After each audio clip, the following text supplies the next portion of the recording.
السلام عليكم ورحمة الله وبركاته. إن الحمد لله نحمده ونستعينه ونستغفره ونعوذ بالله من شرور أنفسنا ومن سيئات أعمالنا. من يهده الله فلا مضل له ومن يضلل فلا هادي له، وأشهد أن لا إله إلا الله وحده لا شريك له، وأشهد أن محمدا عبده ورسوله صلى الله تعالى عليه وعلى آله وصحبه وسلم تسليما كثيرا. يا أيها الذين آمنوا اتقوا الله حق تقاته ولا تموتن إلا وأنتم مسلمون.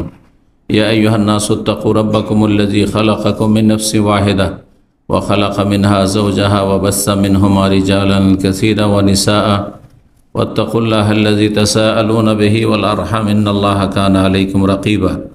يا أيها الذين آمنوا اتقوا الله وقولوا قولا سديدا يصلح لكم أعمالكم ويغفر لكم ذنوبكم، ومن يطع الله ورسوله فقد فاز فوزا عظيما. أما بعد، فإن خير الحديث كتاب الله، وخير الهدي هدي محمد صلى الله عليه وسلم، وشر الأمور محدثاتها، وكل محدثة بدعة، وكل بدعة ضلالة، وكل ضلالة في النار.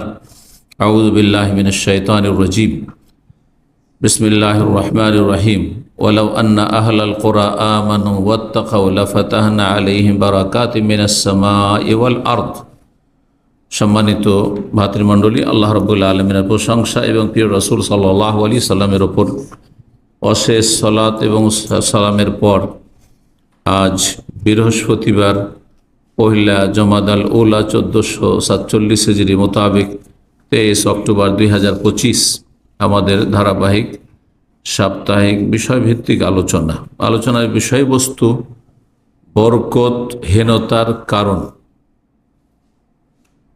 এর পূর্বে আমার আলোচনা রয়েছে বরকত লাভের কারণ।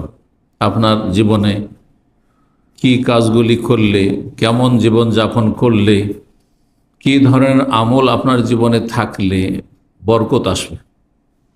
আপনার শরীর স্বাস্থ্য বরকত আসবে, শারীরিক, মানসিক, পারিবারিক, আর্থিক, সব দিক থেকে সামাজিক বরকত। রাষ্ট্রীয়, দেখেন আজকাল যে রাষ্ট্রীয় কলহ বা জাতীয় সমস্যা, এগুলি বরকতহীনতা। বরকত নেই আসলে, না ব্যক্তি জীবনে বরকত আছে, না পরিবারে বরকত আছে, না অর্থ সম্পদে রুজি রোজগারে বরকত আছে, না শরীর স্বাস্থ্যে বরকত আছে। অসুখের শেষ নেই, মানসিক আর শারীরিক বালা মুসিবতের শেষ নেই, অশান্তির শেষ নেই, নিরাপত্তাহীনতার শেষ নেই। এগুলি সব হচ্ছে বেবরকতি। যেরকম সহজ ভাষায় বলা হয় বেবরকতি, বরকত না হওয়ার কারণ। আজকের বিষয়বস্তু বরকতহীনতার কিছু কারণ আপনাদের সামনে তুলে ধরব। যেহেতু আলোচনার সময় আমাদের সীমিত, যার ফলে আমার কাছে 15টির মতো বরকতহীনতার কারণের মধ্যে মাত্র অর্ধেক বর্ণনা করব, হয়তো 7 অথবা 7টি বর্ণনা করব ইনশাআল্লাহ। আল্লাহ রাব্বুল আলামিন যেন আমাদেরকে সার্বিক জীবনে বারাকা দান করেন। আরবিতে শব্দটি হচ্ছে বারাকা, এবং আমরা সেটিকে কি বলে থাকি? বরকত বলে থাকি। অসুবিধা নেই বলতে। বহু বচন বারাকাত, বহুমুখী বরকত। তো জীবনে বরকত থাকা এটি অত্যন্ত গুরুত্বপূর্ণ বিষয়। বরকত অনেকেই হয়তো যদি বলা হয় যে বরকত কি জিনিস, তো সেটাকে ভাষায় ফুটিয়ে তুলতে পারবেন না, যদিও আপনি মুসলিম। কারণ এ সম্পর্কে আপনার ধারণা না থাকার কারণে বা এলম না থাকার কারণে। বরকত অনুভূত জিনিস অনেক সময় নয়। বরকত দেখার বস্তু নয়, যে দেখতে পাবেন যে টাকা অঙ্কে বেড়ে গেল, এর নামই শুধু বরকত, এটা নয়। অনেক টাকা স্যালারি পায়, অনেক টাকা পয়সা ইনকাম করে, অনেক জমি জায়গা আছে, হ্যাঁ, অনেক ছেলে মেয়ে আছে, ছেলে মেয়ে খুব শিক্ষিত হয়েছে, বরকত হ্যাঁ জরুরি নয়।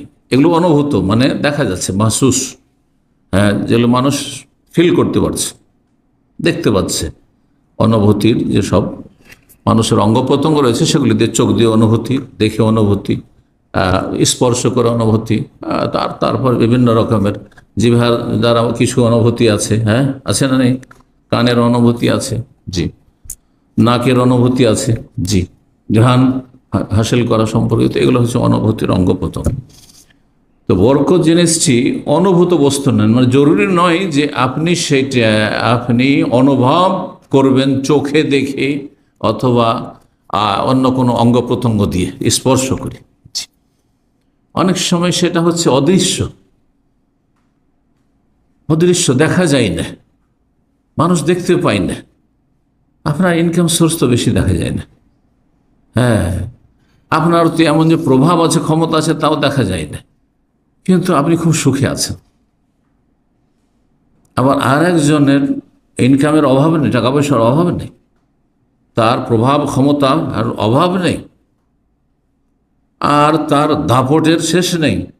হ্যাঁ, সব কিছুই আছে দুনিয়ার যে সব সামগ্রী মানুষের শক্তিশালী হওয়ার জন্য সেগুলি আছে, ক্ষমতা আছে, হ্যাঁ, অর্থ আছে, আর জনবল আছে, ইত্যাদি ইত্যাদি আছে, কিন্তু বরকত নেই।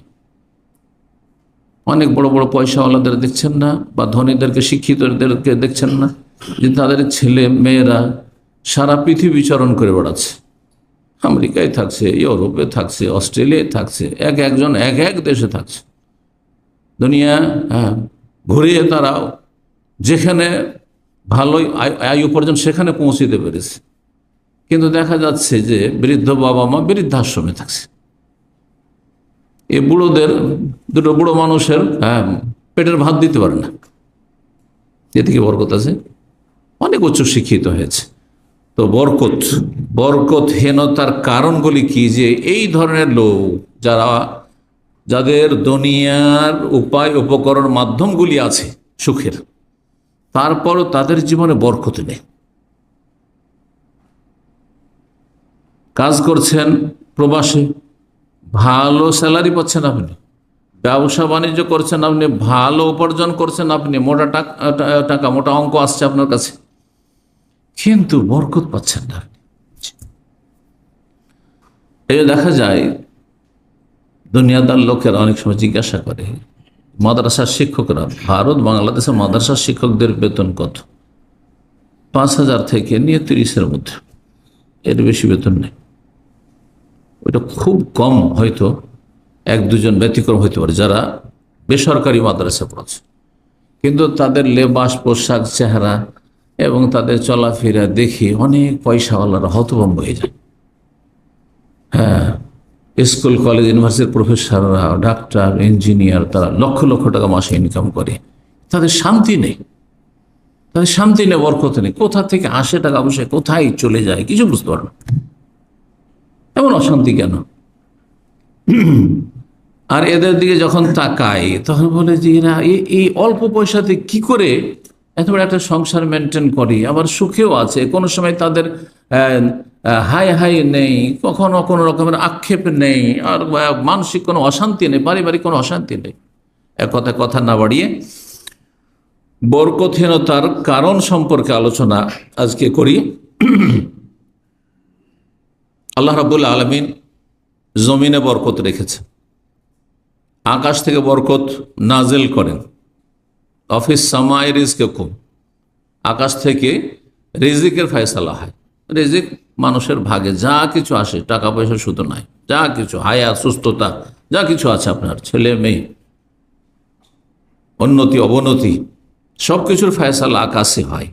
এবং আকাশ থেকে আল্লাহ রাব্বুল আলামিন যখন চূড়ান্ত ফয়সালা করেন, জমিনে সেই বরকতগুলি আপনি আমি ভোগ করি। যার ভাগ্যে যতটা বরকত রয়েছে এবং যে যতটা বরকত হাসিলের যোগ্যতা রাখে, এবং এই বরকতকে বৃদ্ধি করার বেশ কিছু মাধ্যম রয়েছে, সোর্স রয়েছে, সে মাধ্যমগুলি অবলম্বন করতে হবে। যদি মানুষ সেই মাধ্যমগুলি অবলম্বন করে তাহলে তাদের রিজিকে, তাদের জীবনে বরকত বৃদ্ধি পায়, বরকত বাড়ে।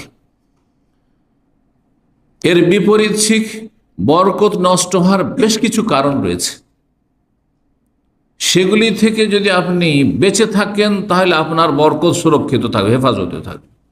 আর সেগুলিতে যদি লিপ্ত হয়ে যান তাহলে আপনার বরকত শেষ হয়ে যাবে, বরকত শেষ হয়ে যাবে। তো কি কারণগুলি যেই কারণে মানব জীবনে বরকত পান না? এই আলোচনা বিশেষ করে এই সপ্তাহে আমি এই জন্য করলাম যে গত 2-3 দিন আগে একটি আমার কাছে প্রশ্ন এসেছে। একটি পরিবার লিখছেন যে আমাদের মাসে ইনকাম বাংলাদেশে 80,000 টাকা, তারপর আমাদের অভাব ছুটে না, অভাবের শেষে, অথচ ছেলে মাত্র 2-3 জন, বেশি না, মাত্র 2-3 জন ছেলে, কিন্তু অভাব আর অভাব। আশ্চর্য হয়ে গেল, সুবহানাল্লাহ।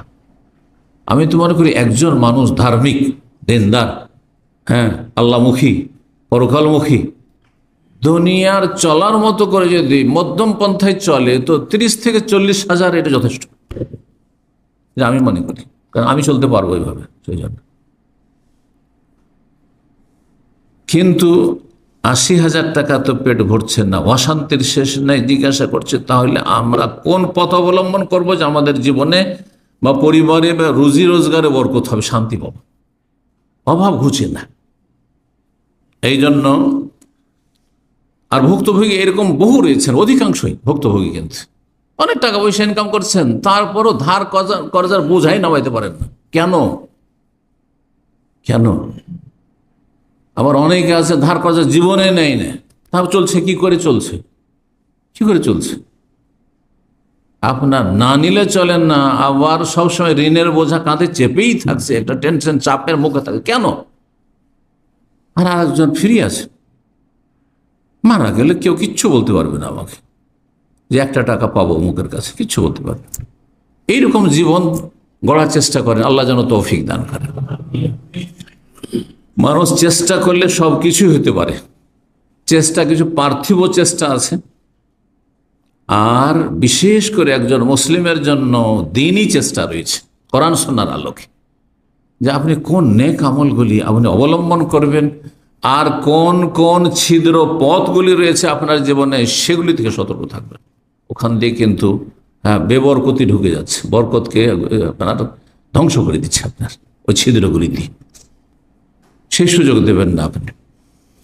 সবচেয়ে বড় কারণ বরকতহীনতার কি হতে পারে চিন্তা করুন তো দেখি। এক কথায় আর যুনুব ওয়াল মাআসি, মানুষের পাপাচার, গুনাহ, মূল কারণই হচ্ছে পাপ, গুনাহ। পাপ 2 রকম হয়, ইতিবাচক ও নেতিবাচক। আল্লাহ যা ফরজ ওয়াজিব করেছেন সেটা করছেন না আপনি, বা সেগুলির কিছু করছেন না আপনি, কিছু করছেন খেয়াল খুশি। আপনাকে যেগুলি ভালো লাগছে করছেন, যেগুলি ভালো লাগছে না করছেন না।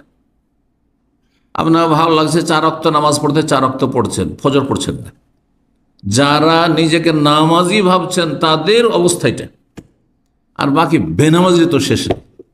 সবচেয়ে বড় কাবিরা গুনাহ হচ্ছে, শিরকের সমতুল্য গুনাহ হচ্ছে বেনামাজি হওয়া।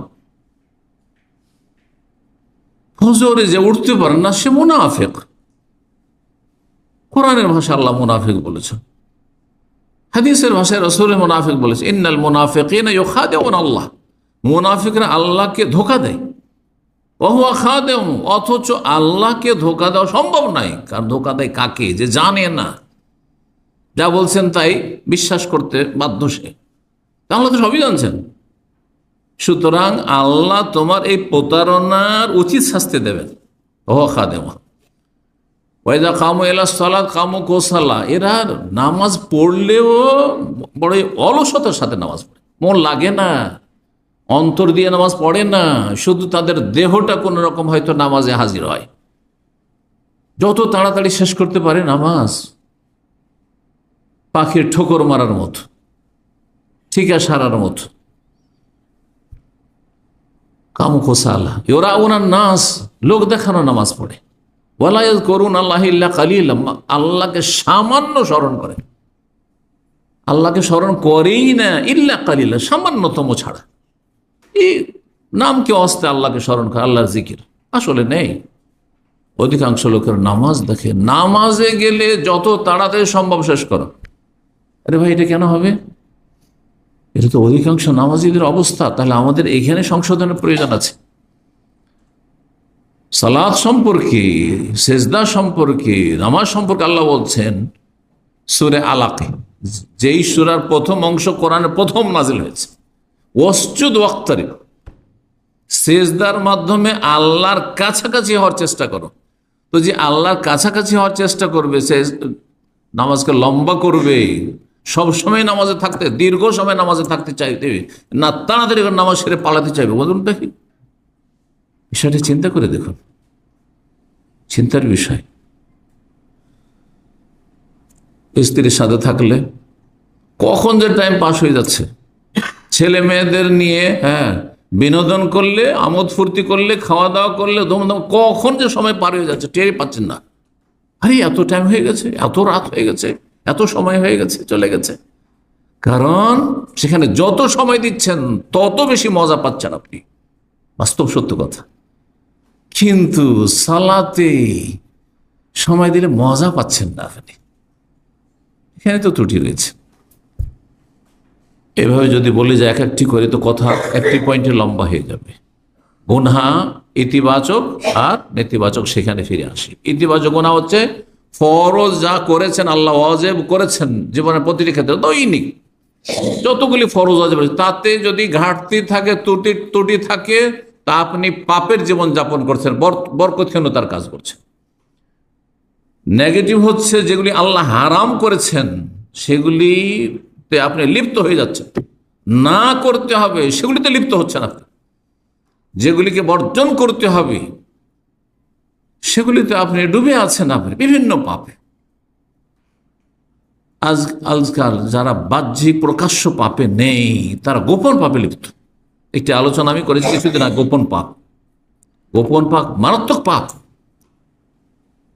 মারাত্মক পাপ। মানুষের সামনে আমি বেশ ভালো মানুষ, মানুষের সামনে বাহ্যিক কাবিরা গুনাহ আমাদের জীবনে নেই, কিন্তু গোপনে যখন নির্জনে আপনি রুমে যাচ্ছেন, যখন আপনি সোশ্যাল মিডিয়া খুলছেন, আপনি ইউটিউব বা ফেসবুক বা অন্য কিছু সোশ্যাল মিডিয়া হোক না কেন, সেখানে আপনি যেগুলো নোংরা সাইট রয়েছে সেগুলো ভিজিট করছেন, আপনি খারাপ দৃশ্য দেখছেন, খারাপ কিছু শুনছেন, বদ অভ্যাস আপনার এমন নেশা হয়ে গেছে যে সেগুলিতে আসক্ত হয়ে পড়েছে। অনেকে এরকম আছে, নাসাল্লাহ সালামাত আফিয়া, আল্লাহ হেফাজত করুন। ভুক্তভোগীরা অনেকে, আমি এমন কিছুতে পর্নোগ্রাফিতে লিপ্ত হয়ে গেছি, দেখাই, বারবার চেষ্টা করছি, তারপরে আবার চলে যাচ্ছে। কারণ কি? আসক্ত হয়ে পড়েছে। যেন মদখোর, মদ খাওয়ায় আসক্ত হলে মদ ছাড়তে পারে না, বিড়ি সিগারেট জর্দাখোর এই হারাম তামাক ছাড়তে পারে না, নেশা হয়ে গেছে। ঠিক তেমনি এই নির্জনতার পাপের নেশা হয়ে গেছে, হস্তমৈথুনের নেশা হয়ে গেছে। অনেক কিছুটা তার মধ্যে ঈমান আছে, এমন মানুষ আছে যারা বারবার করে তওবা করছে, বারবার করে ফিরে আসছে যে না, এরকম কাজ করব না, আমার শরীরটা ধ্বংস হয়ে যাচ্ছে, আমার পুরুষত্ব ধ্বংস হয়ে যাচ্ছে, আমার ভবিষ্যৎ খারাপ হয়ে যাচ্ছে সব দিক থেকে। আমার স্ত্রী হয়তো আমাকে আমার কাছ থেকে তালাক নিয়ে চলে যাবে, এইরকম পরিস্থিতি হলে বারবার করে তওবা করছে, তারপরও তাতে লিপ্ত হয়ে যাচ্ছে। এই ধরনের গুনাহগুলি অনেকের জীবনে আছে। হয়তো বাহ্যিক মদ খায় না, জেনায় লিপ্ত নয়, সমকামিতায় লিপ্ত নয়, আর বিভিন্ন যে হারামগুলি রয়েছে সেসব হারামে লিপ্ত নয়, কিন্তু এই ধরনের পাপ আছে অনেকের মধ্যে। এক কথায় যে কোনো পাপ থাক না কেন, পাপ যদি থাকে জীবনে তাহলে বরকত আসবে না। পাপীর শরীর স্বাস্থ্যে বরকত হবে না, আপনি কি করে সুস্থ থাকবে? পাপের মানসিক শান্তি হয় না, পাপী মানুষ মানসিক শান্তি পায় না। দেখেন, আপনি সারা দিন যখন আল্লাহ সন্তুষ্টির কাজ করছেন, আপনি আল্লাহকে নারাজ করেননি, তো আপনার কোনো ফিকির নেই, আমার রব রাজি আছেন, আমার কোনো চিন্তা নেই, রবের সাথে আমার হটলাইন আছে, এখানে কোনো বাধা নেই। আল্লাহর কাছে দোয়া করব আশা করে যে আমার দোয়া কবুল হবে, এতে আমার বাধা নেই। কিন্তু পাপী হয়ে যদি আল্লাহর সামনে আপনি দোয়া করেন, তো নিজেকে তিরস্কার করছেন যে কি লজ্জা আল্লাহর কাছে চাইছি, আল্লাহ দেবেন বা কি করে, যে আমি পাপে লিপ্ত। চিন্তা করুন, কি করে শান্তি পাবেন আপনি, আর কি করে বরকত পাবেন আপনি? যার ফলে বরকত হারিয়ে যায়। মানুষ যখন গুনাহে লিপ্ত হয় তো আল্লাহর কাছে লাঞ্ছিত হয়ে যায়। ওলামায়ে কেরামগণ বলেছেন, আল্লাহর দৃষ্টিতে সে নিচে নেমে যায়, নিচে নেমে যায়। দেখেন একজন লোকের সম্মান থাকে যখন তার সম্পর্কে পজিটিভ বা কিছু নেগেটিভ জানি না, তখন খুব সম্মান থাকে। কিন্তু ওর সম্পর্কে যখন নেগেটিভ জানি তখন ওর কোনো মূল্য আমার কাছে থাকে না। ও আমার কাছে একটা নিম্ন শ্রেণীর, একটা কীটে পরিণত হয়ে যায়। হয় না, হয় না? হ্যাঁ, রবের ক্ষেত্রে উত্তম দৃষ্টান্ত রয়েছে। আল্লাহ রাব্বুল আলামিন তার বান্দাদের খুবই ভালোবাসেন, অত্যন্ত দয়া করে, আরহামুর রাহিমিন তিনি। জি, মা যতটা দয়া করে তার চাইতে বেশি তিনি দয়ালু, আল্লাহ রাব্বুল আলামিন, হাদিসে রয়েছে। কিন্তু বান্দা যখন গুনাহে লিপ্ত হয়ে যায় তখন আল্লাহর নজরে একেবারে নিচে নেমে যায়। জি, সুতরাং আল্লাহ তখন তার সাহায্য করেন না, আল্লাহ তার পক্ষ থেকে ডিফেন্স করেন না। এর সাথে তার অন্তরে ভীতি সঞ্চার হয়ে যায়। একটা কথা আমাদের দেশে আছে না, চোরের মন পুলিশ পুলিশ। মানুষ যখন পাপ করে তখন একটা অশান্তি কাজ করে, অশান্তি কাজ করে, কি জানি কখন যে বালা মুসিবত আসে, কখন যে আল্লাহ ধরে নেই, কখন যে কি হয়। যেমন কোনো অপরাধ করলে কেউ তো জানতে পারেনি, কিন্তু যদি জেনে নেই, কিন্তু নেই, এই জন্য অপরাধীরা কখন শান্তি পায় না। যা ক্রাইম করে তারা ধরা না খেলেও শান্তিতে থাকে না, কারণ সবসময় একটা চিন্তা আছে যে যদি কেউ জেনে নেই বা তদন্ত হয়ে যায়, আর ওইভাবে যদি আমি ধরা খেয়ে যাচ্ছে। তো মানুষের অন্তর পাপী যদি হয়ে যায় তখন তার অন্তর ভীত সন্ত্রস্ত থাকে, যার ফলে শত্রুরা তার উপর আধিপত্য কায়েম, শত্রু তখন প্রাধান্য পেয়ে যায়। আজকাল মুসলিম জাতির ওপর কাফেররা আধিপত্য কায়েম করেছে, এর পিছনে মূল কারণ কিন্তু এটি, তাসাল্লুতুল আদা। কাফেররা আমাদের ওপর চেপে বসেছে, এর পিছনে কারণ হচ্ছে যে অধিকাংশ মুসলিমরা পাপে ডুবে আছে। যেই পাপগুলি কাফেররা করছে সেই পাপগুলি যদি মুসলিম হয়েও করে তো আল্লাহর গজব কাফের উপর আগে আসবে না, আগে মুসলিমদের উপর আসবে। এর সত্য কথা। তো তারা কাফের, যখন কাফের তো আল্লাহ তাদেরকে আখিরাতে পূর্ণ শাস্তিটা দিতে চান। দুনিয়াতে তাদেরকে ঢিল দিয়েছেন, ছাড় দিয়েছেন, ছেড়ে দেবেন না কিন্তু ছাড় দিয়েছেন। কিন্তু আমি মুসলিম, আমার জীবনে আপনার জীবনে পাপ থাকবে। আল্লাহ চান না যে মুসলিম এ তৌহিদবাদী জান্নাতে যাবে, তো তার গুনহার বোঝা নিয়ে যাক। সুতরাং দুনিয়াতে শাস্তি পাক, বরকতহীনতার জীবনযাপন করুক, অশান্তির জীবনযাপন করুক, বালা মুসিবতের জীবনযাপন করুক, আর খুব কষ্ট পাক দুনিয়াতে। এ হচ্ছে বরকতহীনতা,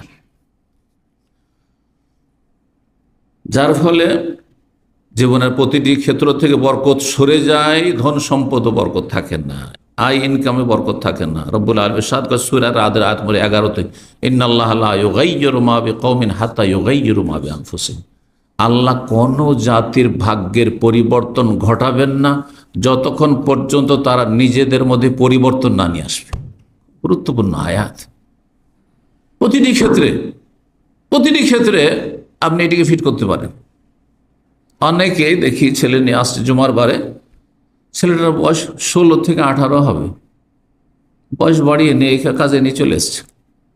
আমি তো আশ্চর্য, আমি নিজে 30 বছর বয়স পর্যন্ত পড়াশোনা করেছি, তারপরে শিক্ষকতার যুগে এসেছি, যদিও মাঝখানে কিছুদিন শিক্ষকতা করতে হয়েছে ফাঁকে ফাঁকে। যতদিন মদিনা ইউনিভার্সিটি অ্যাডমিশন হচ্ছে না, বসে আছি, তোর চলো শিক্ষকতা করছি, এইভাবে আর কি। কিন্তু আমরা লেখাপড়ায় লেগে আছি, আর কর্মক্ষেত্রে একেবারে নেমেছি 30-এ গিয়ে। আর একটা ছেলে 18-20 বছরের বয়স আর কর্মক্ষেত্রে এসে নেমে যাচ্ছে। আশ্চর্য হয়ে বাবাকে জিজ্ঞাসা করি, ছেলেকে জিজ্ঞাসা করি, ছেলে পড়ে না, ছেলে আরো দুষ্টামি করছে, খারাপ হয়ে যাচ্ছে। চিন্তা করলাম যে সৌদি আরব নিয়ে গেলেও তার কমপক্ষে ভালো থাকবে। লা ইউগাইয়িরু মা বিকওমিন, আল্লাহ কি করে পরিবর্তন নিয়ে আসবেন এই পরিবারে, এই ছেলে মেয়েদের মাঝে, যতক্ষণ নিজের মধ্যে পরিবর্তন না নিয়ে আসবে যে আমাকে লেখাপড়া করতে হবে, আমাকে বড় হইতে হবে, আমাকে ওপরে উঠতে হবে। এই জন্য একটি আলোচনা, একটি গুরুত্বপূর্ণ কথা আমি বলেছি, আবার বলছি আজকে। বিজ্ঞ জনদের কথা যে আপনি 10টি বছর যে লাইফে যদি একটু কষ্ট করতে পারেন 60 বছর আরামে থাকবেন। ছাত্র জীবনে মাদ্রাসায় পড়েন আর স্কুল কলেজে পড়েন, 10টা বছর যদি মেহনত করেন, লেবার করেন, আপনি কষ্ট করেন, তো আপনি 60 বছর 70 বছর যতদিন বাঁচবেন আরামে থাকবেন, সসম্মানে থাকবেন। আর 10টি বছর যদি আইস আরাম করেন ছাত্র জীবনে, পড়াশোনা করবেন না, দুষ্টামি, তাহলে 60 বছর কষ্ট করতে হবে, 60 বছর কষ্ট, সারা জীবন কষ্ট করতে হবে, যতদিন বাঁচবেন কষ্ট করতে হবে। সূরা আনফাল আয়াত 53-তে একই কথা অন্য ভাষা আল্লাহ বলছেন, যালিকা, শোনো, মানুষের ওপর আযাব বালা মুসিবত কেন, বরকতহীনত কেন, লাম ইয়াকু মুগায়্যিরান নি'মাতান আনআমা আলাকুম, আল্লাহ কোন নিয়ামতকে আল্লাহ কেড়ে নেন না, সরিয়ে দেন না, হাত্তা ইউগায়্যিরু মা বিআনফুসিহিম, যতক্ষণ পর্যন্ত তারা নিজেরাই খারাপ না হয়ে গেছে, পরিবর্তন না করেছে। আল্লাহ নিয়ামত দিয়েছেন আপনাকে। আসল হচ্ছে আমরা যখন ছোট থেকে বড় হয়েছি আমরা সবাই সুস্থ ছিলাম, আমাদের মধ্যে সাধারণত রোগ ছিল না এরকম, কিন্তু তারপরে আস্তে আস্তে রোগ বাড়তে আছে, একটা রোগ হইলো আবার আর একটা রোগ হইলো, এই রোগ আর বালা মুসিবত বিপদ আপদ বাড়তি আছে।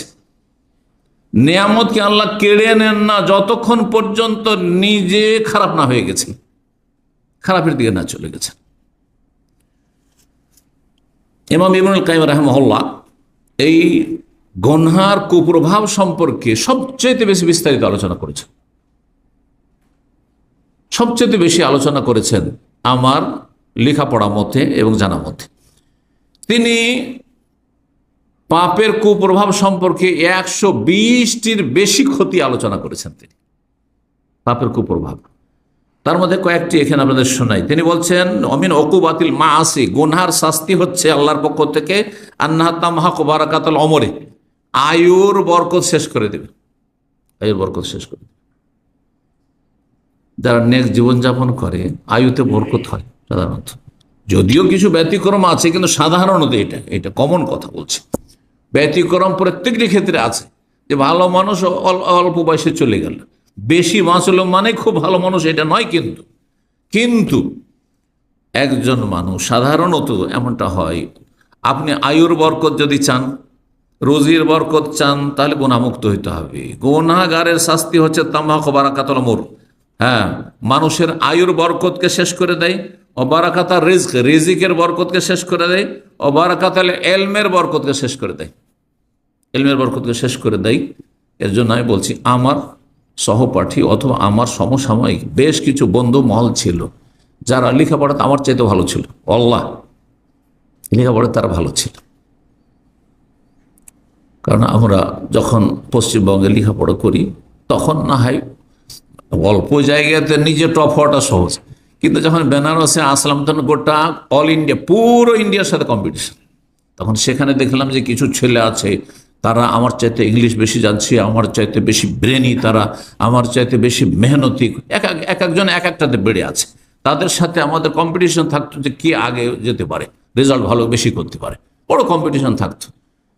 দেখা গেছে যে ওদের মধ্যে অনেকে আছেন এখন শুধু একটা সরকারি চাকরি নিয়ে আছেন, কোন একটা কলেজে চলে গেছেন, দাওয়ার কাজে তাদের কোন রকমের কোনো অংশ নেই, অবদান নেই, অথবা আলেম গড়ার ক্ষেত্রেও কোনো অবদান নেই, চলছে রুজি রুটি চলছে, কেউ ব্যবসা বাণিজ্য করছেন, অথচ তারা এত ভালো ব্রেনি ছিল, মেধা শক্তি সম্পন্ন ছিল।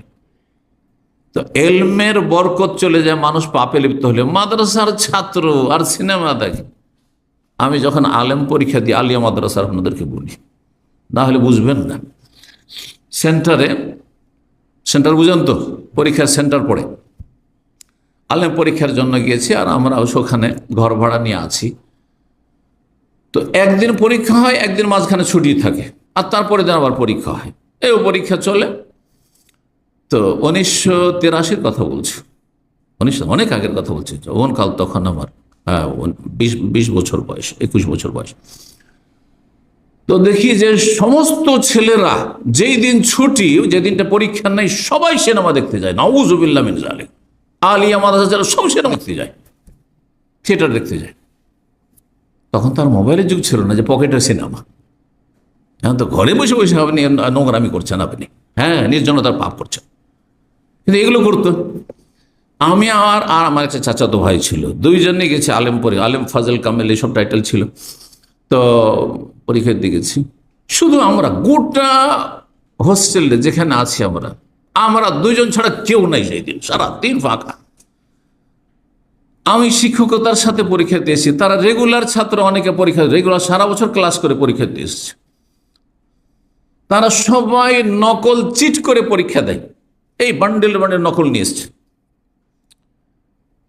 এখন আলিয়া মাদ্রাসা পরীক্ষা দিলে নোট পড়তে হবে, তাও শিক্ষকতা করেছি, তেমন পড়িনি। 1 মাস আগে প্রস্তুতি নাও শুরু করেছি, তারপরে আসলাম। এখন এই প্রশ্ন এমন এমন আসছে যে প্রশ্নগুলি আমাকে তো রেডি করতে হবে। যেই দিন ওরা বাইরে ঘোরাঘুরি আড্ডা দেয়, সেই দিন তাদের ওই যতগুলি তাদের নোট আছে, সেই নোটগুলি নিয়ে আমি 10টাকে রেডি করে যাই। 10টা প্রশ্ন উত্তরকে রেডি করে নিই সারাদিনে। ওরা আড্ডা দিল, আমি আলহামদুলিল্লাহ 10টা রেডি করলাম। 10টার মধ্যে 5টা কমন পড়ে যেত, আমার ফুল পরীক্ষা দিয়ে আসতাম। গোটা সেন্টারে ওয়ালিল্লাহিল হামদ একমাত্র ফার্স্ট ডিভিশন আমি পেয়েছিলাম, কেউ পাইনি। আমি নিজের কথা কখনো বলি নাই, কিন্তু কথা প্রসঙ্গে ওই জন্য বললাম যে এলমের বরকত চলে যায় মানুষ পাপে লিপ্ত হইলে। আপনি মনে হচ্ছে সিনেমা দেখবো আর আপনার এর আপনাকে কুফল পেতে হবে না, আপনি গুনাহ করবেন এর জন্য আর কুফল পেতে হবে না? অবশ্যই। সেকেন্ড অধিকাংশ ফেল করেছে, কেউ পাস করেছে, টেনে পাস করেছে, কেউ 70% পেয়েছে, ফার্স্ট ডিভিশন পায়নি তারা। কারণ একজন এক্সামিনার ভালো করে বুঝে কে চিট করে একবারে হুবহু লিখছে আর কে নিজের ব্রেন থেকে লিখছে। কারণ ব্রেন থেকে লিখলেও তো আমি ওই কিতাবে যেভাবে আছে ওইভাবে তো লিখবো না।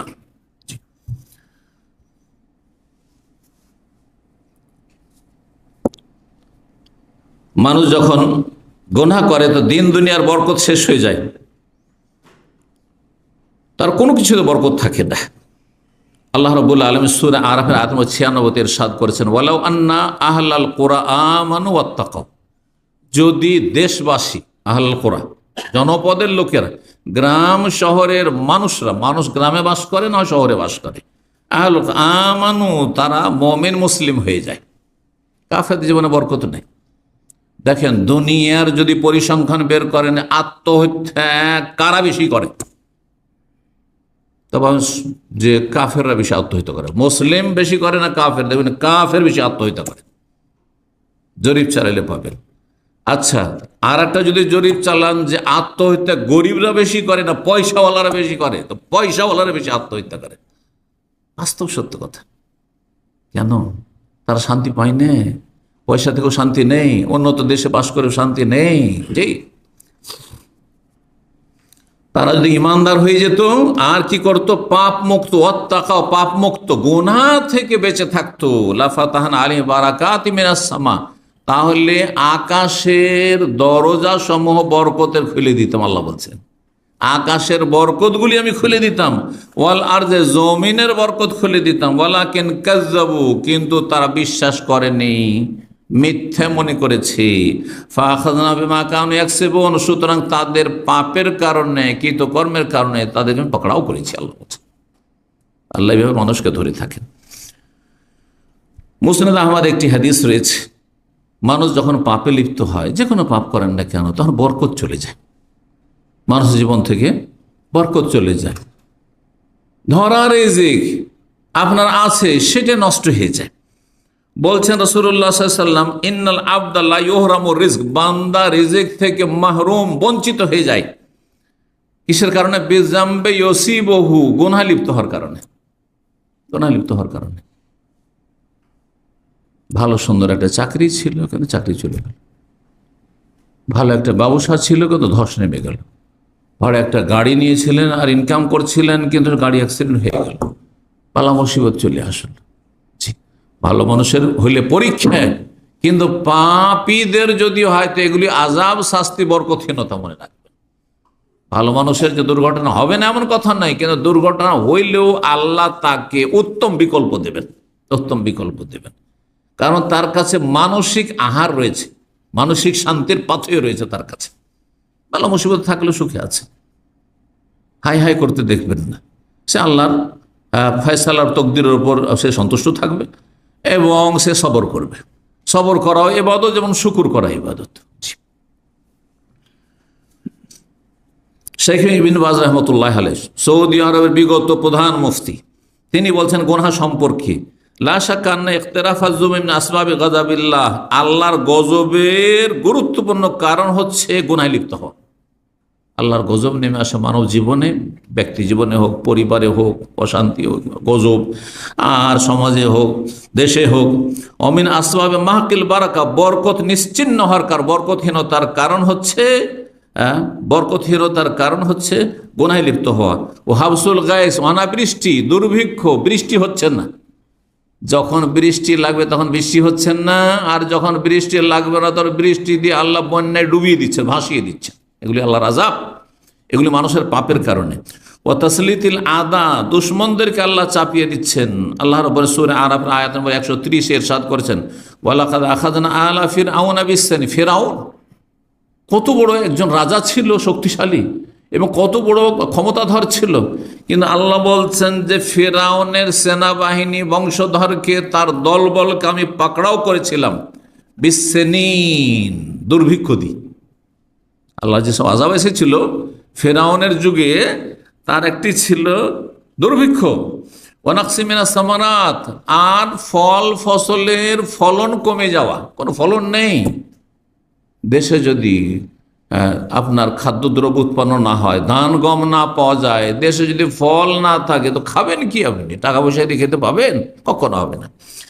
লাআল্লাহুম ইয়াযাক্কারুন, যাতে করে তারা কি করে? উপদেশ গ্রহণ করে। দ্বিতীয়, কথা না বাড়িয়ে, দ্বিতীয় বরকতহীনতার কারণ হচ্ছে মিথ্যার আশ্রয় নেওয়া, মিথ্যার আশ্রয় নেওয়া।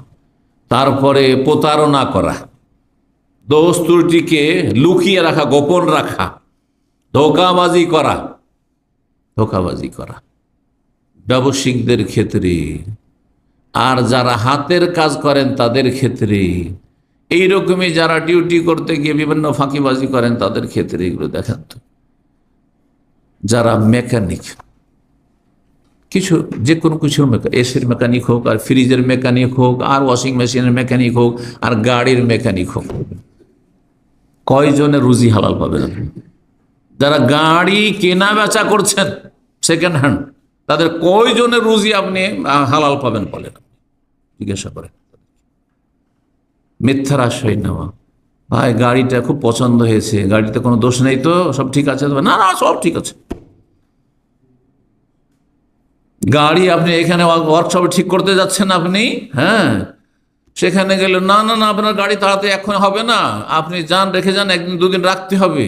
আর তারপরে কিছুই করতে হবে না, সামান্য একটা তার হয়তো জড়িয়ে দিতে হবে, সামান্য একটু পরিষ্কার করে দিতে হইলো, একটু 5 মিনিটও সময় লাগলো না, 2 মিনিট অনেক সময় লাগে না। কত টাকা বিল হয়েছে? মিনিমাম 500 টাকা বিল হয়ে গেছে।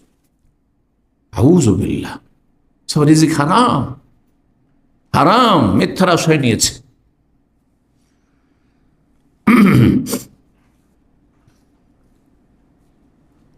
রাসূলুল্লাহ সাল্লাল্লাহু আলাইহি ওয়াসাল্লামের হাদিস সহিহ বুখারী মুসলিমের, আল বাইয়ান বিল খিয়ার,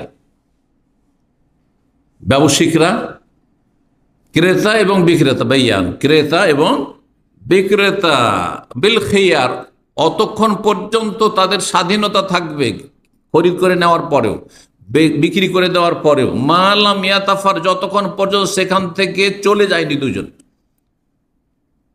আজকাল এর উপরে আমাদের দেশে তো আমল নেই।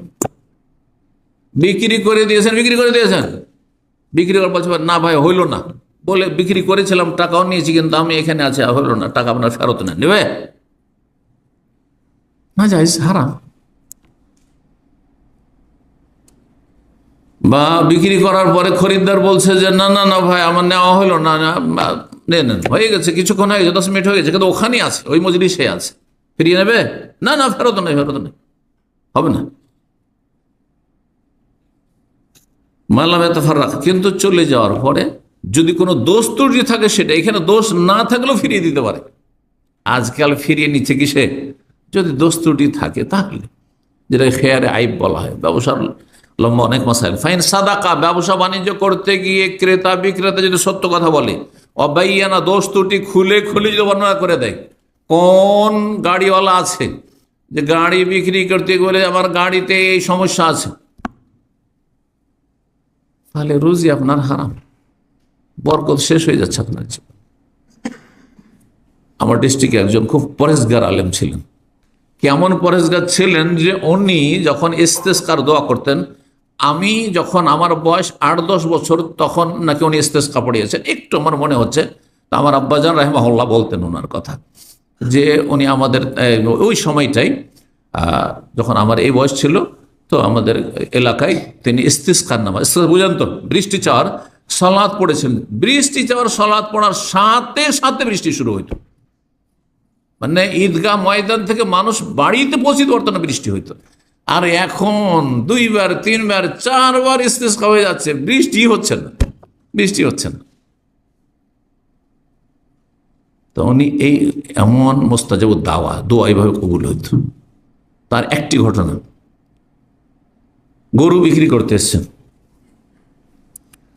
গরু বিক্রি করতে এসছেন, সবার গরু বিক্রি হয়ে যাচ্ছে, ওনার গরু, হ্যাঁ বলছে মৌলানা আপনার গরুটা ভালো তো? বলছে গরু বাবা সবই ভালো, কিন্তু গরুটা হালে বা লাঙ্গলে লাগাইলে বসে যায়, বুঝতে পারছেন? বুঝেন তো, হালের গরু বুঝেন তো, বা লাঙ্গলের গরু কি বলেন আপনারা, দুটোই বলেন না? হ্যাঁ হ্যাঁ, মানে কাইঠাই গরু, আমাদের আঞ্চলিক ভাষা বলে কাইঠাই গরু, ওকে কাজে লাগাইলেও বসে যাবে, বসে যাবে। যেমন এই কথা বলে তখন সব কাস্টমার চলে যায়, কেউ আসে না, মাগেরে হয়ে আসে, সারাদিন ওইভাবে দাঁড়িয়ে আছেন গরু নিয়ে। ওনার মেয়ে সন্তান ছিল, মনে হয় ছেলে ওইরকম ছিল না, অথবা থাকলেও তখন ছোট ছিল। যাই হোক উনি নিয়ে এসছেন গরু, গরু বিক্রি হচ্ছে না, সত্য কথা বলার জন্য। গ্রামের আশেপাশে পরিচিত অনেক ভালো আলেম যেহেতু উনি, হ্যাঁ, তো সবাই বলছে যে মৌলানা এইসব, এটা বলার দরকারটা কি? আপনি বলেন যে হ্যাঁ আপনার পছন্দ হলে না, না হয় না, এইভাবে বলেন। আপনি ঠিক আছে মিথ্যা বলবেন না, তো বললেন আপনার দেখেন নেন, আপনার পছন্দ হলেন। আজকাল কিন্তু আপনাদের মতো আমাদের মতো যারা চালাক একটু বলছে আমি মিথ্যা তো বললাম না, ভাই দেখে নেন, আপনি গাড়িটা আপনার ঠিক আছে তো? বলছে আপনি দেখে নেন, আমি জানি না। এই যে কেন দেখে নেন? আপনি জানছেন যে দোষ আছে, তো কেন দেখে নেন বলবেন? বলেন যে দোষ আছে, বলেন যে সে কাজ করে না, বলেন যে এটা অ্যাক্সিডেন্ট হয়েছে সামনে অথবা পিছন থেকে, কেন বলছেন না আপনি? এতে বরকত চলে যাচ্ছে। তো সুবহানাল্লাহ, সন্ধ্যা হয়ে আসে, সবাই পরামর্শ দিচ্ছেন যে মৌলানা আপনি ই করিয়েন না, এটা বলিয়েন না। বলছেন না বাবা আমি বলে দেবো, এটা হচ্ছে তো আমি বলবো না, কেন বলবো? কিনবে কিনবে, না হলে ঘুরিয়ে নিয়ে যাবো। সন্ধ্যাবেলা একজন ভালো মানুষ এসেছে, গরুর ব্যবসায়ী, এসে বলছে কি মৌলানা সূর্য তো ডুবতে যাচ্ছে, আপনার গরু বিক্রি হইল না? বলছে বাবা গরু কেউ নিচ্ছে না। তো বলছে মৌলানা সাহেব আপনি একটু দোয়া করে দেন আমার জন্য, আমি আপনার গরু নিয়ে গেলাম, যদিও আপনার গরু বসে যাক, হ্যাঁ লাঙ্গলে লাগাইলে হালে লাগাইলে, তারপর আমি নিয়ে গেলাম। সুবহানাল্লাহ, গরু ঠিক হয়ে গেল। তারপরে ও আর কোন অভিযোগ করেনি যে গরু, এটা হচ্ছে বরকত, এর নাম হচ্ছে বরকত। আপনি যদি হিতাকাঙ্ক্ষী হন মানুষের, আর আপনি হালাল পথে থাকেন, আপনি যদি সততা অবলম্বন করেন, এতে বরকত রয়েছে। এই হাদিসের ব্যাখ্যা এইভাবে বুঝতে হবে। রাসূলুল্লাহ সাল্লাল্লাহু আলাইহি ওয়াসাল্লাম বলছেন যে সত্য কথা যদি বলে আর দোষ ত্রুটি খুলে বলে দেয়, বুরিকা লাহু ফি বাইইহিমা, তাহলে দুইজনেরই কিনা বেচাতে বরকত হবে। ওয়াইন কাতামা, দোষ ত্রুটি যদি গোপন করে, ওয়া কাযাবা, মিথ্যা কথা বলে, অনেক সময় ক্রেতা মিথ্যা কথা বলে, অনেক সময় বিক্রেতা মিথ্যা কথা বলে, আবার দালাল ফিট করা থাকে গরুর বাজারে, জি গাড়ির বাজারও দালাল ফিট করা থাকে। আরে আপনি কি বলেন, এই গাড়ির কি এত দাম হয়? এর চেয়ে ভালো গাড়ি হয়ে যেতে ওখানে আপনি 10,000 রিয়াল চাইছেন, ওখানে 6,000 8,000 গাড়ি পাওয়া যাচ্ছে আপনার চাইতে ভালো মডেলের, আর খুব সুন্দর গাড়ি ফ্রেশ হয়ে আছে। মিথ্যা কথা। এছাড়া বললো যে তাহলে তো মনে হয় মার্কেট ডাউন আছে, চলো দিয়ে দিই, যেটা বলছে সেটাই দিয়ে দিই, ধোকা খেয়ে গেল না।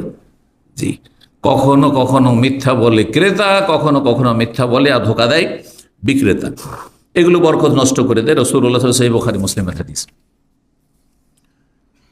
3 নম্বর কারণ বরকতহীনতার, সেটা হচ্ছে ব্যবসা বাণিজ্য করতে গিয়ে বেশি বেশি কসম করে মানুষকে বিশ্বাস করানো। আরবদের মধ্যে কসমটা খুব বেশি আছে, কথায় কথায় ওয়াল্লাহ ওয়াল্লাহ, তাই না? নাই, কথায় কথায় যদিও দেখেন আপনি কসম করেন, সত্য কসম, তারপরে বেশি কসম করা মাকরুহ, অপছন্দনীয়। কথায় এই কথায় ওয়াল্লাহ। আজকাল আমাদের দেশে আবার কিছু বক্তা হয়েছে বাংলায়, হ্যাঁ নিজের কথাকে শক্ত করে আল্লাহর কসম করে বলছি। কি আপনি আল্লাহর কসম, নবী সাল্লাল্লাহু আলাইহি ওয়াসাল্লাম আল্লাহর কসম করে এত কসম করতে বলেছেন? কথায় কথায় কসম আর চ্যালেঞ্জ ছুঁড়ে দেওয়া, না এগুলোর কোনো প্রয়োজন নেই। জি, মাঝে মধ্যে কসম করেন আপনি আপনার সত্যতাকে আপনি অকাট্য করার জন্য বা প্রকট করার জন্য, কিন্তু কাসরাতুল হালিফ, বেশি বেশি কসম করা যদিও সত্য হয় তবু অপছন্দনীয়। আর মিথ্যা কসম যদি 1বার 2বার হয় তবুও কাবিরা গুনাহ। মিথ্যা কসম করে কেউ যদি মিথ্যা কথার ওপর, মিথ্যা আচরণের ওপর কসম করে, তাহলে সেই কসমকে ইয়ামিনে গমুস বলা হয়। গমুস মানে ডুবিয়ে দাও, জাহান্নামে ডুবিয়ে দেবে। এই জন্য রাসূল বলেছেন যে যেই ব্যক্তি মিথ্যা কসম করে সে জান্নাতে যাবে না, জাহান্নামে যাবে, মানে জাহান্নামে যেতে হবে তাকে, যদিও সে মুসলিম হয়, যদিও নামাজি হয়, যদিও তৌহিদবাদী সহি আকীদার হয়, তো মিথ্যা কসম করার কারণে জাহান্নামে যেতে হবে। নবী সাল্লাল্লাহু আলাইহি ওয়াসাল্লাম নিষেধ করেছেন বেশি বেশি কসম করতে ব্যবসা বাণিজ্যের ক্ষেত্রে। সহিহ বুখারী মুসলিম হাদিস, আল হালিফু মানফাকাতুন লিসসালাহ, কসম করে কেনা বেচা করলে মানে পণ্য বা মাল সামান তাড়াতাড়ি বিক্রি হবে, কাস্টমার তাড়াতাড়ি লাগবে ঠিক, কিন্তু মামহাকাতুন লিল বারাকা, বরকতকে নষ্ট করে দেবে, বরকতকে নষ্ট করে দেবে। আমাদের সমাজের লোকেরা কসম না করলেও শক্ত করে বলে, শক্ত করে বলা খানিকটা কসমের মতোই। আপনি এত শক্ত করে বলছেন, হয়তো তাতে সততার অভাব রয়েছে।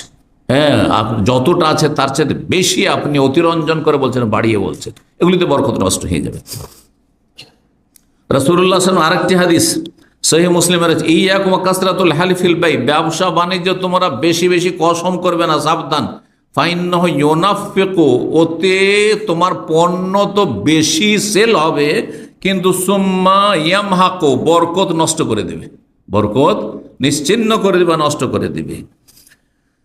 কোন একজন তাবেঈ একজন ব্যবসায়ীকে বলছেন, ইয়া আব্দুল্লাহ, আল্লাহর ইত্তাকিল্লাহ, আল্লাহকে ভয় করো, ওয়ালা তুকসিরিল হালিফ, বেশি বেশি কসম করবে না, ফাইন্নাহু লা ইয়াজিদুকা ফি রিজকিকা ইন হালাফতা, কসম করলে যে তোমার রিজিক বেড়ে যাবে এমনটা কথা নাই, রিজিকের ফয়সালা আল্লাহ করেই রেখেছেন। ওয়ালা ইয়ানকুসু মিন রিজকিকা ইন লাম, তাহলে কসম না করলে তোমার রিজিক কমে যাবে এমনটাও নাই, সুতরাং তুমি এভাবে কসম করবে না। এটি একটি কারণ। 4 নম্বর কারণ হচ্ছে বরকতহীনতার, হারাম ভক্ষণ করে। হারাম খাচ্ছেন, হারাম উপার্জন করছেন, বিভিন্নভাবে হারাম খাওয়া, বিভিন্নভাবে হারাম খাওয়া, সুদ ধ্বংসাত্মক হারাম, আকলুর রিবা, 7টি ধ্বংসাত্মক পাপের অন্যতম হচ্ছে সুদ খাওয়া। অনেকেই সুদখোর না, কিন্তু সুদ খাওয়াচ্ছেন, মানে সুদের উপর টাকা নিচ্ছেন, সুদের উপর টাকা নিচ্ছেন। আপনি গরিব, অভাব আছে, সেই জন্য আপনি বেশি সচ্ছল হওয়ার জন্য সুদের ওপর টাকা নিয়ে আসছেন। আপনি ওই বন্ধকের জমি, যে জমিওয়ালা তার কাছ থেকে নিচ্ছেন আপনি, আর তাকে আপনি কি করছেন, যে বন্ধক জমি রাখলেন, জমি আবাদ করছেন, আর ওকে আপনি দিতে আছেন। বন্ধকের জমি, বন্ধকের মানে টাকা ধার নেই, গরিব টাকা ধার নেই, আর যারা জমি রাখবে টাকাওয়ালা সে হয়তো টাকা ধার দিল আর জমিটা রাখলো। তো দুই দিক থেকেই এরকমটা হয়। সুদখোর সমান, কিন্তু অনেকে আজকাল মনে করছেন যে আমার তো অভাব ছিল সেই জন্য সুদের ওপর টাকা নিয়েছি। না, আপনি সমান অপরাধী, আপনি সমান অপরাধী। জি, যতক্ষণ পর্যন্ত না খেয়ে মরে যাওয়ার মতো পরিস্থিতি নয় ততক্ষণ পর্যন্ত আপনি নিরুপায় না। আজকাল এত জাহান্নামটাকে হালকা মনে করে নিয়েছে যে একজন লোক প্রশ্ন করছে যে আমি নিরুপায় ছিলাম, অভাব ছিল খুব, সেই জন্য আমি সুদের ওপর টাকা নিয়েছি। নিরুপায় কাকে বলে? নিরুপায় মানে এক্ষুনি যদি আপনি সুদের ওপর না নেন তো মরে যাবেন আপনি। কেউ আপনাকে এমনিতে দিচ্ছে না, আপনার জীবন বাঁচাবার জন্য যে এক পেট খাবার চাইবেন ওটা দিচ্ছে না। আপনার ছেলে মেয়েগুলো এই সময়টাই না খেয়ে মরে যাবে, তখন আপনি নিতে পারবেন। কিন্তু এমন কি দুনিয়াতে আছে কেউ যে আশেপাশের লোককে বলবেন যে আমার ছেলে মেয়ে আজকে খেতে না পেলে রাত্রে রাখা মরে যাবে, সুতরাং আপনার আল্লাহর ওয়াস্তে আমাকে একটু ধার দেন, কমপক্ষে দান সাদকানা ধার দেন, দেবে না? অবশ্যই দেবে। কিন্তু এগুলো আসলে ওজোর নয় যে অভাবে ছিলাম। আজকাল মানুষ কোটি কোটি টাকা, লক্ষ লক্ষ টাকা লোন নিচ্ছে ব্যাংক থেকে, আউযুবিল্লাহ, মুখে দাঁড়িয়ে রেখে নামাজ পড়ে, কিন্তু অধিক সচ্ছল হওয়ার জন্য লোন নিচ্ছে ব্যাংক থেকে বড় বড় ব্যবসা বাণিজ্য করার জন্য। অধিকাংশ ব্যবসায়ীরা লোন নিয়ে ব্যবসা বাণিজ্য করছে। অধিকাংশ বড় বড় যে বাড়ি আর ভিলা তৈরি করছে তারা এই লোন নিচ্ছে আর সুদ দিচ্ছে। কেন? আপনাকে এত বিশাল ভিলা তৈরি করতে হবে? সাধারণ একটা বাড়ি যতটা আপনার টাকা পয়সা ততটা দিয়ে আপনার বাড়ি ঘর তৈরি করলে হবে না? যেমন অবস্থা তেমন ব্যবস্থা করবেন আপনি। আল্লাহ রাব্বুল আলামিন যেন আমাদেরকে পরিতৃপ্তি দান করেন, পরিতুষ্টি দান করেন এবং হারাম থেকে বেঁচে থাকার তৌফিক দান করেন। বিভিন্নভাবে হারাম খাওয়া, মানুষ যখন হারাম খেতে লাগে, এইরকমই ঘুষখোর, অফিসার, একজন অফিসার বলছেন, পরিচিত অফিসার, যে আমাদের বেতন তো বেশি নয়, কিন্তু আমাদের ইনকাম যথেষ্ট আছে। বুঝলেন? আমাকে বলছে কিভাবে? বলছে আমাদের চাকরিটাই তো ঘুষের চাকরি, আমাদের চাকরিটাই হচ্ছে ঘুষের চাকরি, মানে কমার্শিয়াল ট্যাক্সের ক্ষেত্রে। হ্যাঁ, হ্যাঁ, ট্যাক্সের ক্ষেত্রে লক্ষ লক্ষ টাকা মানুষের ট্যাক্স লাগবে, আর ট্যাক্স দিবে বড় বড় কোম্পানির মালিক আর বড় বড় ইন্ডাস্ট্রির মালিক, বড় বড় যারা ব্যবসায়ী, তারা তো এত টাকা ট্যাক্স দিতে চাইবে না। তখন কি করে? আরে 50,000 ঘুষ দিলে, 1 লাখ টাকা ঘুষ দিলে 1 কোটি টাকা বেঁচে গেল। হ্যাঁ, বেঁচে গেল। তো এইগুলোতে হ্যাঁ রাতারাতি বড় লোক, এদের জীবনে বরকত আছে? কোনো বরকত নেই এদের জীবনে, অশান্তির শেষ নেই। শারীরিক অশান্তি, পারিবারিক অশান্তি, বাপ মায়ের সাথে অশান্তি, ছেলে মেয়ের সাথে অশান্তি, আর ছেলে মেয়ে অসৎ সব হয়ে যাচ্ছে। এগুলি যদি অনুভূতি থাকতো তাহলে এইরকম মানুষ হতো না। তো হারাম খেলে মানুষের জীবন থেকে বরকত চলে যায়। রব্বুল আলামিন সূরা বাকারা আয়াত 276 ইরশাদ ইয়ামহাকুল্লাহুর রিবা ওয়া ইউরবিস সাদাকাত। সুদকে আল্লাহ রব্বুল আলামিন, সুদের মাধ্যমে যে আয় উপার্জন ইনকাম হয় সেটাকে আল্লাহ নিশ্চিহ্ন করে দেন। ওয়া ইউরবিস সাদাকাত, আর দান সাদকা করলে আল্লাহ রব্বুল সেটাকে বর্ধিত করেন, বাড়িয়ে দেন। কথা উল্টো না? সুদ খেলেন আপনি, মাসিক এত পার্সেন্ট আসবে, ধরেন ব্যক্তি পর্যায়ে যে সুদগুলি হয় মান্থলি অনেক টাকা। সুদের ওপর যারা আসে এখানে, সুদের ওপর টাকা নিয়ে তারা কোনোদিন সুখী হইতে পেরেছে? আমার মনে হয় না যে কেউ সুখী হবে, কারণ আল্লাহ বলছেন নিশ্চিহ্ন করে দেন। সত্যি সুদের টাকা পরিশোধ করেই শেষ করতে পারে না, তো আসল টাকা কোথা থেকে পরিশোধ করবে? আর তারপরে সে ভিসা কিনে এসছে, সেই টাকা কোথা থেকে পরিশোধ করবে? আর সেই লোন থেকে কি করে মুক্তি হাসিল করবে সেই করজা থেকে? তো সম্মানিত ভাতৃমণ্ডলী, আল্লাহ বলছেন যে সুদকে আল্লাহ নিশ্চিহ্ন করেন, অথচ সুদে আপনার টাকা বাড়লো, বাহ্যিক দেখতে বাড়লো অনুভূতির ক্ষেত্রে। দান সাদকা যখন করলেন, যত টাকা দান করলেন তো বাহ্যিক তো কমলো, দেখতে পাচ্ছেন। আমি 100 টাকা ছিল, আমি 10 টাকা দান করলাম তো 90 হইল। জাকাত দিলাম 100-তে 2.5 টাকা, তো 97.5 হয়ে গেল। 1 লাখ রিয়াল ছিল, 2,500 দিয়ে দিলাম তো 97,500 থাকলো, তো বাহ্যিক তো কমে যাচ্ছে। কিন্তু আল্লাহ বলছে ওই রুবিস সাদাকাত, সেটা কমে না, আল্লাহ বাড়িয়ে দেন। এই জন্য বলছিলাম বরকত এমন একটি জিনিস যেটি অনেক সময় চোখে দেখা যায় না, আর এই অঙ্গ প্রত্যঙ্গ দিয়ে বোঝা যায় না, সেটা অন্তর্দৃষ্টি দিয়ে অনুধাবন করা যায়, বোঝা যায় যে আমার জীবনে বরকত আছে বা অমুকের জীবনে বরকত আছে। আল্লাহ রাব্বুল যেন আমাদের বোঝার তৌফিক দান করেন এবং আমাদের অন্তর্দৃষ্টিকে, বসিরতকে আল্লাহ যেন বাড়িয়ে দেন। রব্বুল আলামিন আরো ইরশাদ করছেন সুদ সম্পর্কে, ইয়া আইয়ুহাল্লাযীনা আমানুত্তাকুল্লাহ ওয়া যারু মা বাকিয়া মিনার রিবা, ঈমানদারগণ তোমরা আল্লাহকে ভয় করো এবং সুদি কারবার শুরু করেছিলে এখানে থেমে যাও। সুদের কারোর সাথে চুক্তি হয়ে আছে না, এই টাকাটা উঠিয়ে নি, না উঠানো চলবে না, ছেড়ে দাও, এইখানে ছেড়ে দাও, ত্যাগ করো। ইন কুনতুম মুমিনিন, যদি মুমিন মুসলিম হও, সৎ মুমিন হইলে, তাহলে মুমিন মুসলিম কোনোদিন সুদখোর হইতে পারে না। কাফের সুদখোর হইতে পারে, ইহুদি জাতি সুদখোর হইতে পারে, কিন্তু মুসলিম কি করে সুদখোর? ইন কুনতুম মুমিনিন, আল্লাহ বলছে। ফাইন লাম তাফআলু, যদি সুদি কারবার না ছাড়ো, সুদি লেনদেন না ছাড়ো, ফাযানু বিহারবি মিনাল্লাহি ওয়া রাসূল, আল্লাহর পক্ষ থেকে, রাসূলের পক্ষ থেকে যুদ্ধের ঘোষণা শুনে নাও। আল্লাহর যুদ্ধের ঘোষণা কি আর রাসূলের যুদ্ধের ঘোষণা কি? কে বলতে পারে? হ্যাঁ, আল্লাহর যুদ্ধের ঘোষণা। আল্লাহ কেমন করে সুদখোর বিরুদ্ধে যুদ্ধ করেন? না, হইল না। আল্লাহর যুদ্ধ হচ্ছে আল্লাহ আযাব বালা মুসিবত দিয়ে তাকে সর্বনাশ করে দেবে।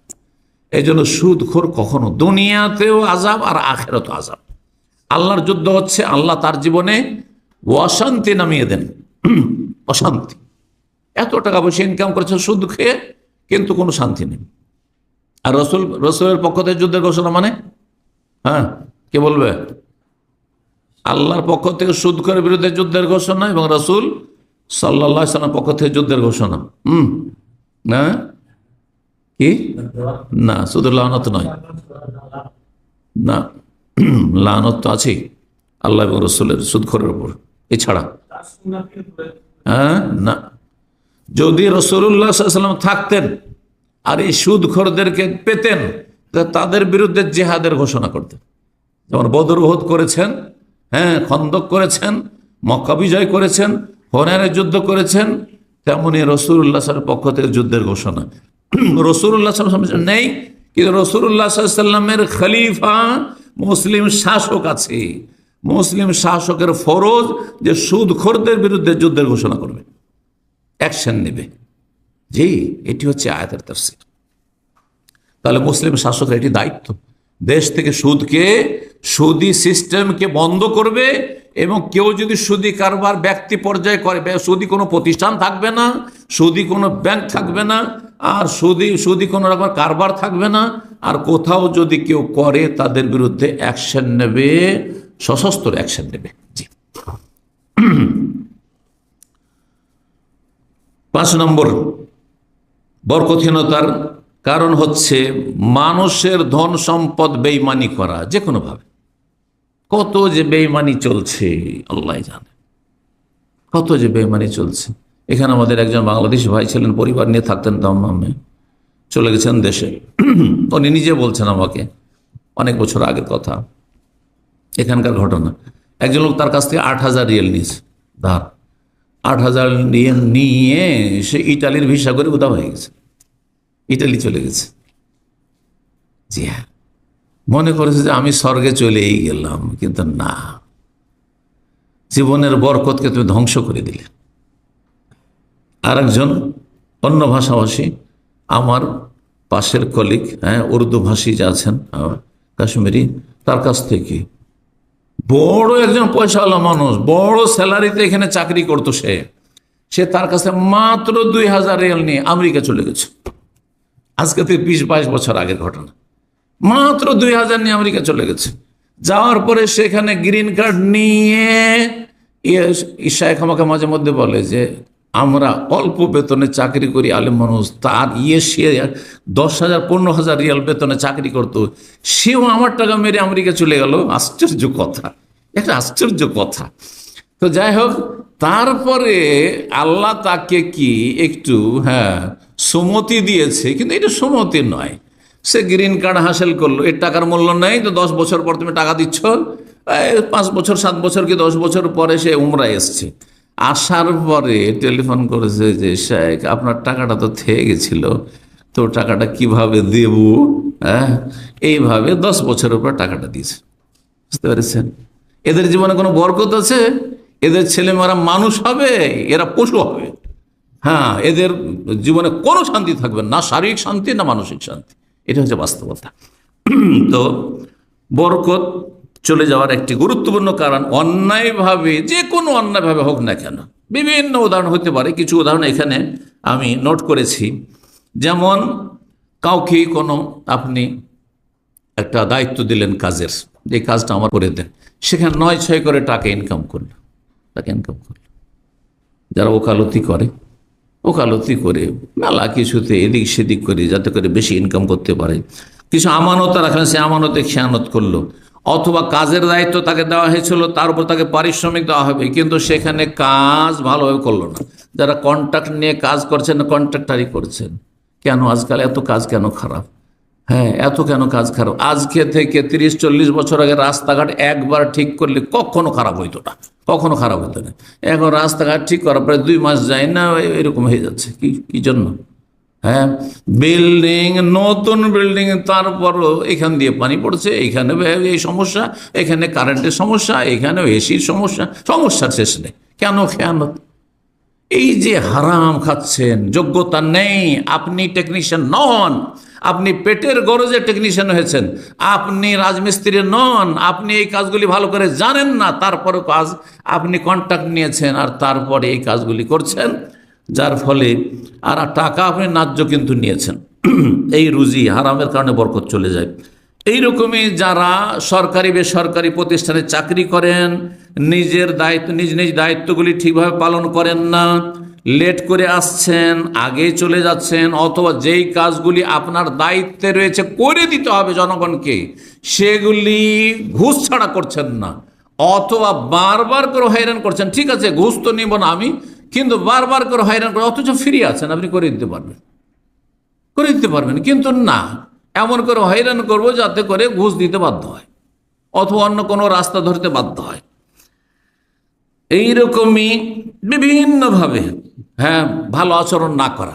ও অফিসার আছে, জনগণ যারা আসে কাজের জন্য গরজের তাদের সাথে ভালো আচরণ করে না, ভাষা খারাপ, তাদের আচরণ খারাপ। আর বিভিন্ন রকম ভাবে আপনার যে ক্লায়েন্ট রয়েছে অথবা যারা যে কোনো ক্ষেত্রে আপনার সাথে যোগাযোগ করছে, অথচ এগুলো আপনার ন্যায্য দায়িত্ব, আপনি সেখানে আপনি বেতন নিচ্ছেন অথবা পারিশ্রমিক নিচ্ছেন, যার কাছ সরকার কাছ থেকে নিচ্ছেন অথবা ব্যক্তির কাছ থেকে নিচ্ছেন, প্রতিষ্ঠান কাছ থেকে নিচ্ছেন, তাহলে এগুলি হচ্ছে বরকতহীনতার কারণ। রাসূলুল্লাহ সাল্লাল্লাহু আলাইহি ওয়াসাল্লাম একটি হাদিস রয়েছে সহিহ বুখারী মুসলিমে, ফামান ইয়াখুয মালান বিহাক্কিহি ইউবারাক লাহু ফি, কেউ যদি ন্যায্য পথে কোনো ধন সম্পদ হাসিল করে তাহলে তাতে বরকত দেওয়া হয়। ওমাইয়া খোঁজ মালান বেগাইরে হাক্কিহি, কেউ যদি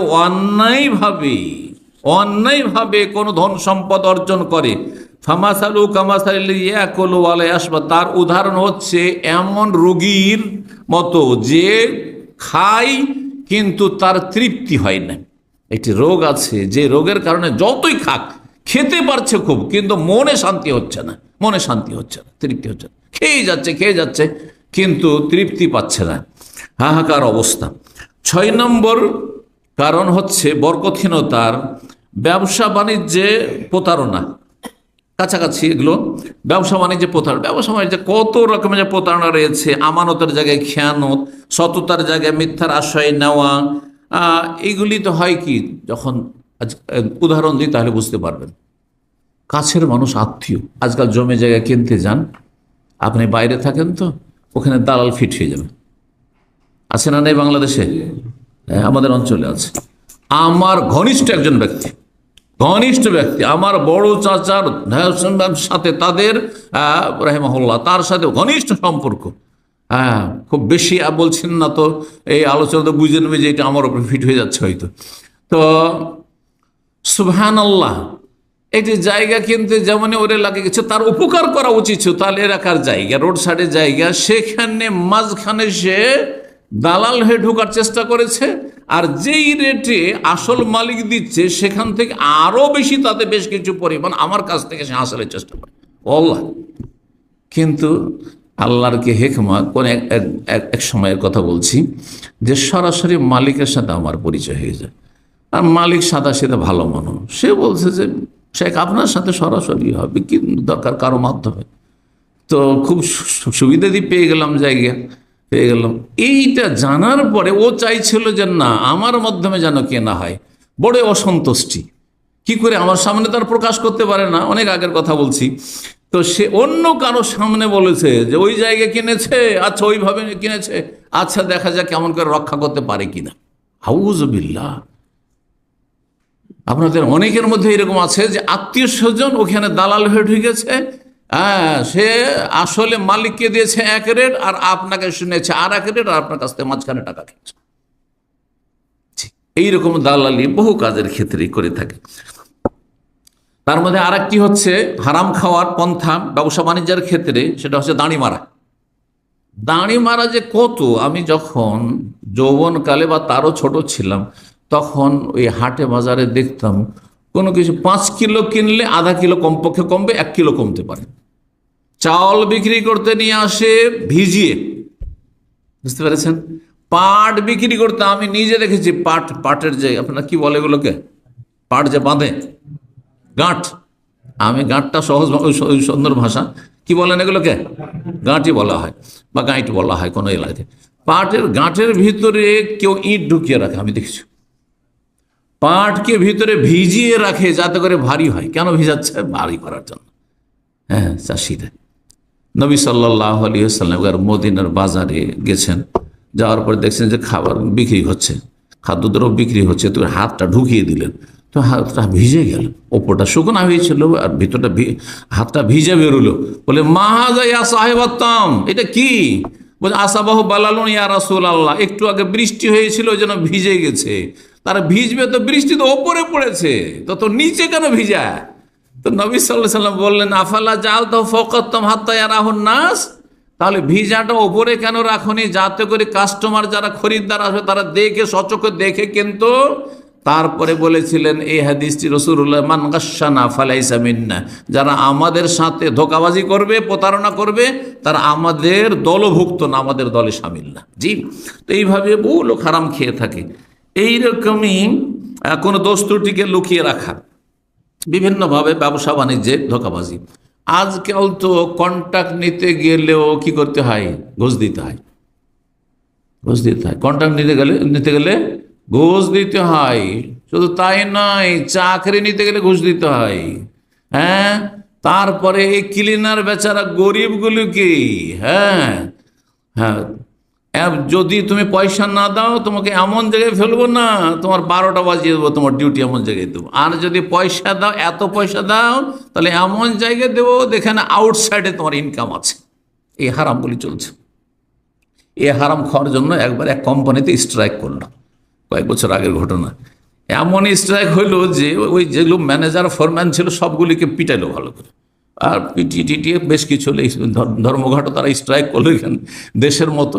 আর তারপরে অনেকের কারো কারো এক্সিটও লেগেছে, কিন্তু ওই তখনকার মতো একটু মার খেয়েছে ওই ফোরম্যান সুপারভাইজারগুলো, আলহামদুলিল্লাহ। তো যাই হোক, এইসব হারাম রিজিক কত যে মানুষ কত রকমভাবে খাচ্ছে। এর আরেকটি উদাহরণ হচ্ছে পার্টনারশিপে ব্যবসা করতে গিয়ে নয় ছয় করা, খেয়ানত করা। যতগুলি লোক পার্টনারশিপ ব্যবসা করছেন, ইল্লা মাশাআল্লাহ অধিকাংশ যাদেরকে আমি দেখলাম যে লস আপনার আর আমারটা ঠিক আছে। এই যে আমাদের সামনে বসে আছে, আমাদের সামনে বসে আছে, এই যে নাম বলছি না, কারণ যার যে ধোকা দিয়েছে ও শুনতে পারে। হ্যাঁ, এই যে সামনে বসে আছে, টাকা দিয়েছে ব্যবসা করার জন্য, নিয়েছে, এইখানে দাম নিয়েছে। আর একজন একই দেশের মানুষ, বাংলা ভাষাভাষী, আর তারপরে যেই দোকানটি চলে না বলছে যে ওইটাই তোমার, আর যেটা ভালো রোলিং দোকান ভালো চলছে যেন ওইটা আমার। কথা বুঝতে পেরেছেন? অথচ এমন কথা ছিল না।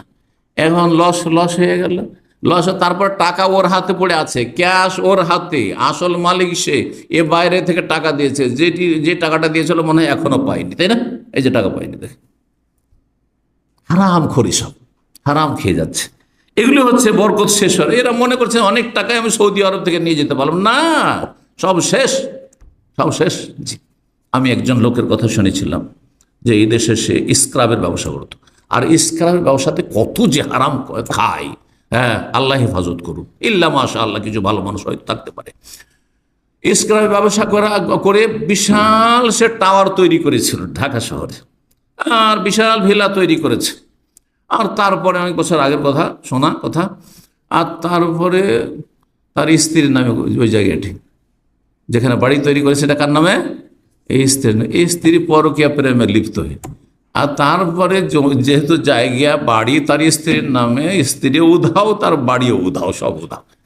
হ্যাঁ, সে কাল্লেব কাফাই আলামা আনফাকা, যা কিছু হারাম খেয়েছে তার এখন হাত মলতে আছে। 7 নম্বর কারণ, 6টি হয়ে গেছে। 7 নম্বর সর্বশেষ কারণ, আল্লাহর শুকরিয়া আদায় না করা। নিয়ামত দিচ্ছেন দাতা আল্লাহ, এবং আপনি ভাবছেন আমার কৃতিত্ব, আমার বাহাদুরি, আমার বীরত্ব, বিচক্ষণতা, আমি খুব ভালো ব্যবসায়ী, আমি খুব চালাক চতুর, সেই জন্য আমি এলাম ক্লিনার ভিসায়, এলাম টিবয় ভিসায় 700 টাকা বেতনে, 600 টাকা বেতনে, আর হয়ে গেলাম বড় ইনভেস্টার, বড় কোম্পানির মালিক, আর বড় পয়সাওয়ালা, আর বড় অফিস জব পেয়ে গেলাম। এই সব চিন্তা, আল্লাহর শুকরিয়া নেই। তারপরে আল্লাহর শুকরিয়া না করার আরেকটি দিক হচ্ছে যে নিয়ামতকে গুনার কাজে লাগানো। যে টাকা পয়সা আল্লাহ দিচ্ছেন সেটাকে পাপের কাজে লাগানো, নেকির কাজে খরচ করার তৌফিক না একটি পয়সা, কিন্তু বিলাসিতার ক্ষেত্রে আপনি সমস্ত টাকা পয়সা খরচ করছেন, আপনি দুনিয়ার স্বার্থে খরচ করছেন, আরামের ক্ষেত্রে খরচ করছেন, এগুলিতে বরকত ধ্বংস হয়ে যায়। রব্বুল আলামিন সূরা ইব্রাহিমের আয়াত নম্বর 7 ইরশাদ করেছেন, ওয়া ইতাআযানা রাব্বুকুম লাইন শাকারতুম লাযিদান্নাকুম। আল্লাহ ঘোষণা করছেন যে শোনো, যদি তোমরা শুকরিয়া আদায় করো তাহলে তোমাদের নিয়ামতকে বৃদ্ধি করে দেব। ওয়ালাইন কাফারতুম, যদি নাশুকরি করো, অকৃতজ্ঞ হও, ইন্না আযাবি লাশাদীদ, আমার আযাব বড়ই কঠিন রয়েছে। আল্লাহ রাব্বুল আলামিন যেন আমাদেরকে তার শুকরিয়া আদায়ের তৌফিক দান করেন, নিয়ামতকে আল্লাহ সন্তুষ্টির কাজে লাগাবার তৌফিক দান করেন, হারাম থেকে বেঁচে থাকার তৌফিক দান করেন এবং হালাল রুজিতে আল্লাহ বরকত দান করেন, হারামের পথ থেকে বেঁচে থাকার তৌফিক দান করেন এবং যা কিছু হালাল আসবে সেটাকে আল্লাহর সন্তুষ্টির জন্য এবং জরুরি কাজে খরচ করার তৌফিক দান করেন, অপচয় অপব্যয় থেকে বেঁচে থাকার তৌফিক দান করেন, নেক কাজে খরচ করার তৌফিক দান করেন, ইসলামের খেদমতে নিজেকে এবং নিজের ধন সম্পদকে নিয়োজিত রাখার তৌফিক দান করেন। সুবহান রাব্বিকা রব্বিল ইজ্জাতি আম্মা ইয়াসিফুন ওয়া সালামুন আলাল মুরসালিন ওয়াল হামদুলিল্লাহি রাব্বিল আলামিন।